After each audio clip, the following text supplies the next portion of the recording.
avez remarqué que parfois, il y a certaines délivrances où des gens chassent des démons et on a comme l'impression qu'ils oublient de dire au nom de Jésus.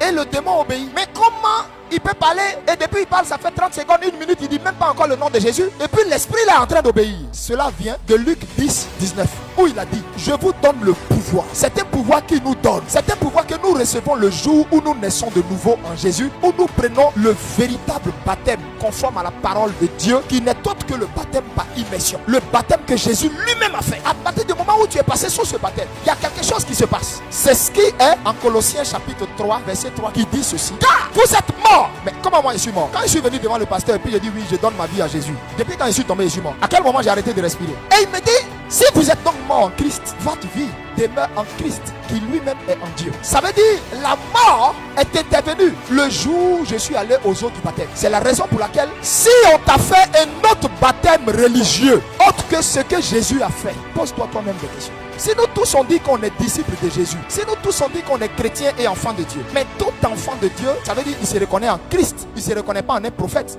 il ne se reconnaît pas en un prêtre. Jésus a marché pour aller jusqu'aux eaux du Jourdain.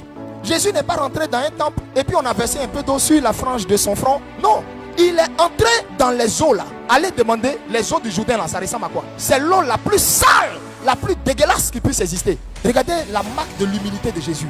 Et toi, comme toi tu es grand type, toi tu arrives à l'église et puis tu amènes ton, et puis on verse l'eau là, fier, et tout ton corps n'est pas mouillé. Et toi aussi, tu te fais appeler disciple de Jésus-Christ. Le disciple, la Bible dit, tout disciple accompli fait comme son maître. Donc toi, qui est ton maître? C'est ce que tu as fait là. Ton maître a fait ça. Donc qui est ton maître? Parce qu'on dit ton maître est allé au Jourdain. On l'a pris, Jean l'a pris, Jean l'a trempé, Jean l'a fait sortir. Ça ce n'est même pas un débat, ça se discute pas. C'est la parole de Dieu.